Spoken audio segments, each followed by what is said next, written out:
Lyme disease has changed my life in too many ways to really explain easily. The most with me that it's done is my brain, the ability to talk to someone and to feel confident about how to say things, and being a writer, have being able to do what I love. Also, just the relationships that I have become very difficult. Maintaining them, going out in public and being with people, the amount of noise and light and crowds affects me so much that I just haven't been able to go to family events or out to movies or even to the store to buy something. I always end up in the car sick. And the load that this has put on my family, emotionally and physically, and it's been very difficult to be sick and then to have all this added burden onto that. And I'm not the same person that I was before. The physical symptoms of the Lyme disease that shows in my body is mostly I walk with a limp. I'm very tired.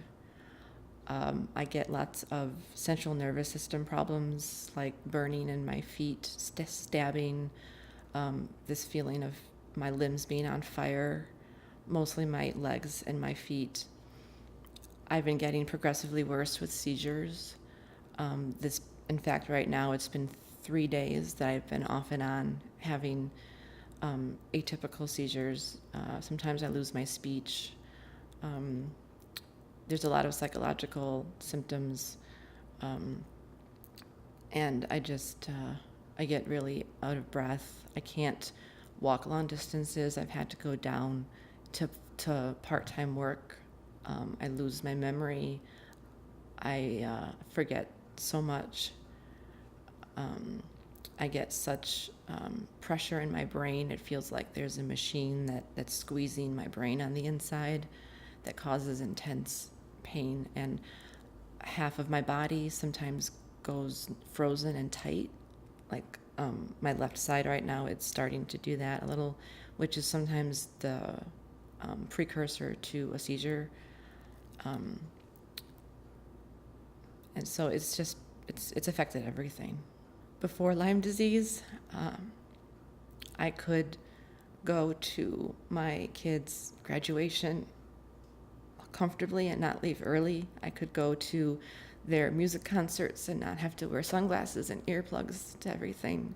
I could go to the store easily without fear or having to pre-plan everything, how long I was going to stay there. Before Lyme disease, I could read a book. I haven't been able to read a book in 3 years because of that, not able to understand the words right. Before Lyme disease, I could hike and I could go outside and walk and run. Well, maybe not run, but ride a bike. I could do so much more with my family. I wasn't depressed all the time. I wasn't on the verge of tears all the time. A lot less tension in my home. Before Lyme disease, I knew who I was more. I wasn't having these abilities taken away little bit by bit. On a bad day, Lyme disease is like an alien taking over your body, and you can't do anything to stop it. You might see it coming, but you might not.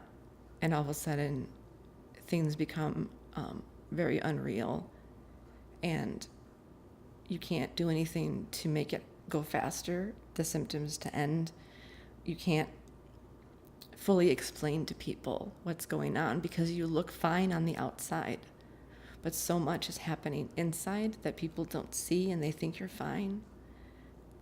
Lyme disease is like always talking in a different language, because even people that love you the most aren't in your body and they just don't understand.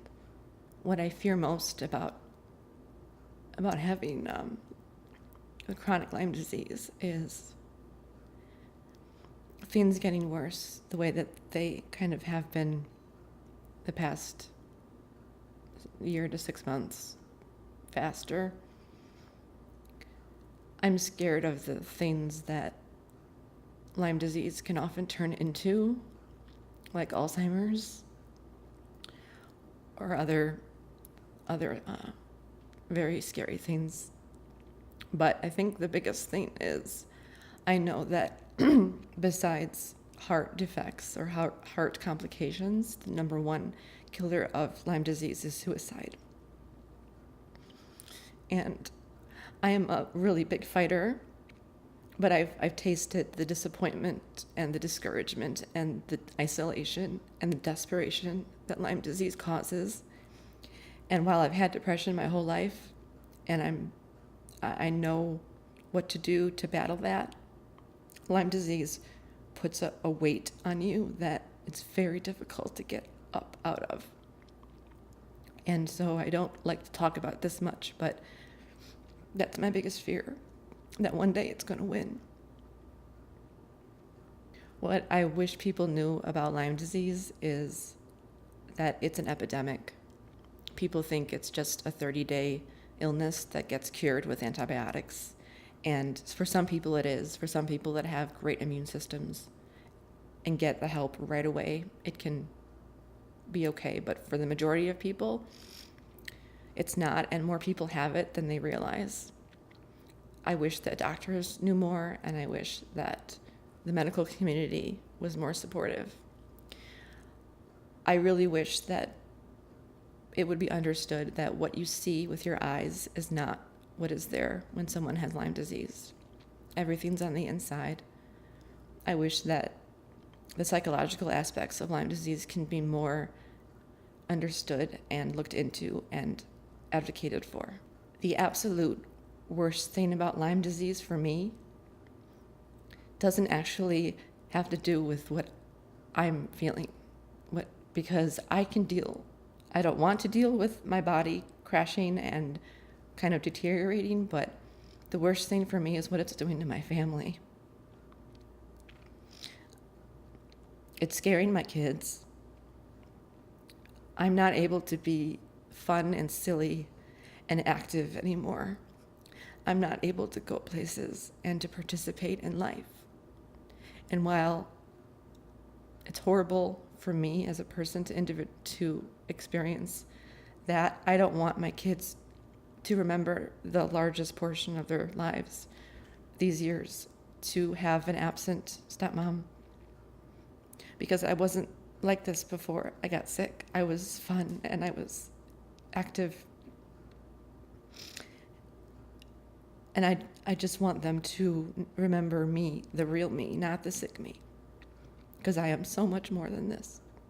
What I hope for my future is for Lyme disease to go into remission and to feel a partnership with my body instead of being against it. What I want to do is to be able to read outside without fear of the sun being too bright. I want to be outside and take walks and ride my bike and hike with my family. And I want to write more and more, just like I used to. And I want to read and not have to be in my bedroom all the time. I want to eat dinner with my family again, all the time. We've been trying to go to House on the Rock for years, but I haven't been able to go there because of all the limitations that I have. I want to go on vacations. I want to laugh more. And I want to feel like I'm not trying to be on a race for my life.